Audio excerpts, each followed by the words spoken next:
শুরু হচ্ছে আগে মানুষ হও। 1976 14ই ফেব্রুয়ারি আগরতলায় যুব মহামণ্ডলের উদ্যোগে অনুষ্ঠিত জনসভায় 20 সহস্রাধিক ব্যক্তি সমক্ষে রামকৃষ্ণ মঠ ও রামকৃষ্ণ মিশনের পরম পূজনীয় অধ্যক্ষ মহারাজের ভাষণ। স্বামীজি যখন আমেরিকা থেকে ভারতবর্ষে ফিরে এলেন তখন অনেকে তাকে অনুরোধ করেছিলেন, স্বামীজি আপনি রাজনীতিতে নামুন, ভারতকে স্বাধীন করুন। এর উত্তরে স্বামীজি বলেন, যদি কালই আমি ভারতকে স্বাধীন করে দিতে পারি, সে স্বাধীনতা তোমরা রাখতে পারবে কি? তোমাদের দেশে মানুষ কই? তিনি এক কথায় আমাদের বুঝিয়ে দিয়েছিলেন যে মানুষের অভাব হলে কোনো কিছুই হতে পারে না। আজকে এ কথার দাম আমরা খুব ভালোভাবে উপলব্ধি করছি। ভারতের নানা সমস্যা আজ কেন দেখা দিচ্ছে? এই মানুষের অভাবে। যদি ঠিক ঠিক মানুষ থাকতো তবে কোনো কিছুরই অসুবিধা হতো না। রাজনৈতিক আদর্শ হোক বা শিক্ষার আদর্শ হোক, সব আদর্শই ঠিক থাকতো যদি দেশে মানুষ থাকতো। এই মানুষের অভাবেই আমাদের কোনো কিছুই হচ্ছে না। কিভাবে মানুষ তৈরি হয়? পার্লামেন্ট করে কি মানুষ তৈরি হয়? তা কখনোই হয় না। মানুষ তৈরি হয় ধর্মভিত্তিক জীবন দ্বারা। এই জন্য স্বামীজি আমাদের বলেছিলেন যে তোমাদের ভেতরে যে আত্মা আছেন সেই আত্মাকে জাগরিত করে তার শক্তিতে তোমরা কাজে লাগো।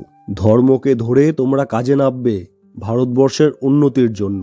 ধর্ম ছাড়া ভারতবর্ষের উন্নতি হতে পারে না। ধর্মই হচ্ছে ভারতবর্ষের জীবন শক্তি। আর এই জীবন শক্তি যদি ঠিক থাকে তবে সবই ঠিক হবে। বাস্তবে কি আমরা দেখেছি? ভারতের জাগরণ শুরু হলো যেদিন স্বামীজি আমেরিকাতে ধর্ম মহাসভায় বক্তৃতা দিলেন হিন্দু ধর্ম সম্বন্ধে। আর তা শুনে সমস্ত আমেরিকা পাগল হয়ে উঠল। সমস্ত জগৎ দেখল যে ভারতবর্ষ মরেনি, জীবিত।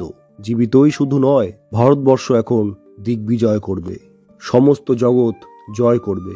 কিসে জয় করবে? সে কি অ্যাটম বম দিয়ে জয় করবে? না, স্বামীজি বলেছেন শান্তি ও শুভেচ্ছার বাণী নিয়ে।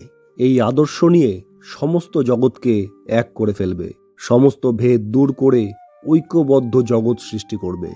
ধর্মজীবনই আমাদের ভিত্তিভূমি। স্বামীজি বলেছেন আমাদের ধর্মজীবন ঠিক থাকলে সব ঠিক হবে। ধর্মে যখন আমাদের প্রথম জাগরণ এলো স্বামীজির চেষ্টায়, তারপরে আমরা দেখেছি সব দিক দিয়ে ভারতবর্ষে জাগরণ এলো। শিক্ষা, সাহিত্য, কলা, অর্থনীতি, রাজনীতি, সব দিকে। সেই জন্যে স্বামীজি আমাদের ধর্মকে ধরে থাকতে বলেছেন। আর সব কিছু আমাদের দরকার হতে পারে, কিন্তু সব কিছুতেই ধর্মের ভিত্তিতে পেতে হবে। এ কথা আমাদের ভুললে চলবে না। বিবেকানন্দ যুব মহামণ্ডলের সদস্যদের আমি বলবো, তোমরা আগে মানুষ হও, তারপরে কাজকর্ম। মানুষ হতে না পারলে কাজকর্ম করা যাবে না। কাজকর্ম করতে গিয়ে ঝগড়াঝাঁটি, মারামারি এই সবই হবে।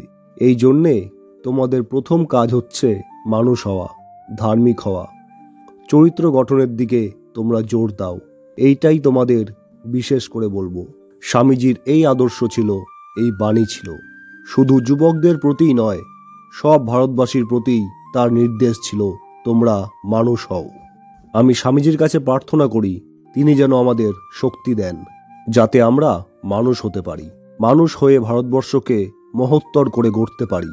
স্বামীজি বলেছেন পৃথিবীতে এমন কোনো শক্তি নেই যা ভারতবর্ষকে দাবিয়ে রাখতে পারে। এই হলো স্বামীজির বাণী। ভারতবর্ষ জেগেছে। ভারতবর্ষ একদিন জগৎ সভায় তার উপযুক্ত স্থান অবশ্যই লাভ করবে। আমি স্বামীজির কাছে প্রার্থনা করি তিনি আমাদের শক্তি দিন, আমরা যেন ভারতবর্ষের জন্য, জগতের জন্য কাজ করতে পারি, যেন জগতের সব হিংসা দেশ দূর করে এক ঐক্যবদ্ধ মানব সমাজ সৃষ্টি করতে পারি।